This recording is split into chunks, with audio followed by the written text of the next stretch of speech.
going on, Jerome's second Minnesota Fighting Vikings preseason game is in the books, and we have some thoughts about some things and stuff. Keep biting my tongue, and same spot. It's kind of annoying.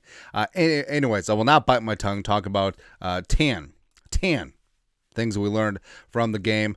Well, there's a couple of honorable mentions too, but number one is tackling issues. All right, so I don't care if you're first team, second team, third team, fourth team. I honestly do not care. Tackling is tackling. And now you could blame it on, like, even in padded practices, there isn't tackling to the ground. And it is something where, form and fundamentals with tackling just has really gone by the wayside the last couple of years. It sort of is what it is. But there's so many spots, like especially Chisholm, where the Vikings simply couldn't wrap and tackle. And Jay Ward had a huge missed tackle, which really sucks because he had a great game otherwise. But that's just something that, as coaches, coordinators, it has to bug you, right?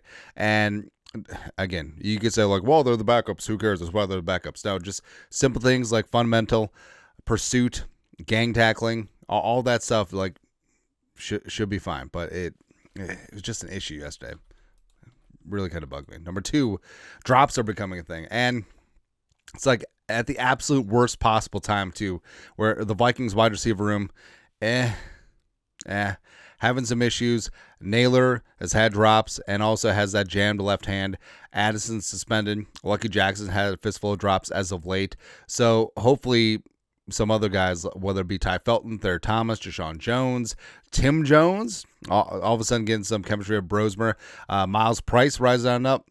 Hopefully we see that. Right. Next up, number three, some positivity. A Viking screen game is pretty damn legit. And it goes back to that first day of joint practice. Donovan Jackson, it's for real, getting out on the screen. And by the way, him coming from the left guard spot and then up at the right sideline on screen, that is high-level stuff, just like pancaking dudes. And all camp, the screen games look good, whether it's to the receivers, to the running backs, especially to the tight ends. I mean, the Vikings are going to have a lot of creative quick game this time around. And I know that screen game has just not been good over the last couple of years with Kevin O'Connell, but the offensive line finally where you want it to be, and also everyone on that line being able to be mobile, agile, hostile, get downfield, and it's just going to be good. It's going to be fantastic. Also, Xavier Scott. Xavier Scott's running back 3. I know Ty Chandler had a better game on Saturday, but yeah, Xavier Scott's running back 3. Number 4, Sam Howell. Sam Howell's no Gouda. All right, and as we talk, well, this ties in with number 5. Brosmer might be legit, and I understand. Okay, yes, Sam Howell is playing against the Patriots regulars, the first team defense, but at a certain point, pressure is pressure. And decision-wise, happy feet, breaking down the fundamentals, bad decisions, that was Howell. And Brosmer, he got sacked 4 times, pressured about 10 times, and he was still making good decisions, getting rid of the ball quick. It didn't look like a deer in headlights. And honestly, I would just play Brosmer all of the last preseason game just to see what happens, right? But I don't think the Vikings are making rash decisions. I think Howell will still end up being quarterback 2. But right now, I don't think you get Brosmer onto the practice squad. I think that you have to roster him. I think that he has to be on the 53. Otherwise, some team is going to snatch him up. Next up, number 6, the backup offensive line needs work. So the backup O-line, it was a bit of an amalgamation. So they had Henry Bird at left tackle. They had Joe Huber at left guard. Juergens center. Juergens fine, right? Then they had Brandel at right guard, Walter Rouse at right tackle, and then they have Rashawn Lee coming in for Blake Brandel at right guard eventually. Logan Brown was in at left tackle eventually. Leroy Watson, I believe, played right tackle. So it was a mismatch. And it's perfectly fine, but at a certain point, you have a lot of dudes playing in different spots that they hadn't really practiced, getting reps in a game situation, and it just didn't work, right? And I understand that the Patriots are playing a bulk of their first and second teamers throughout most of the game, but it just wasn't good, right? And running wise, wasn't getting a ton of space. I think Xavier Scott had 28 yards on 10 carries, and like I said, Brosmer got sacked 4 times, pressured about 10, and it was just Yeah. And individually, I'm sure that they'll grade out fine, but as a unit, it just wasn't good. And that includes the tight ends, that includes the backs as well. Next up, number 7, Zamiah Vaughn, 53, question mark.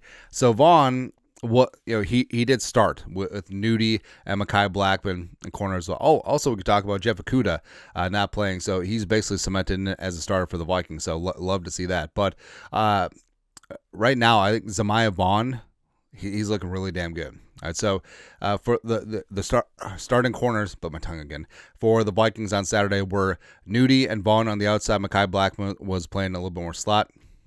And Vaughn, the super lengthy, physical corner from Utah, undrafted. I mean, you could try and get him on the practice squad. Maybe you get him there, maybe not. But I think certainly he's cemented his spot within the sphere, whether it be 53 or practice squad. And definitely want to see where he goes in his career. Also, a couple other players rising up. Elijah Williams should be on the 53. All right, the Pride of Mercer, UDFA tryout. And he was just getting quick pressure, good against the run, getting pressures. And the last 2 preseason games, you look at his black and white numbers, you're like, eh. But if you actually watch every snap, 99 is just wreaking havoc out there.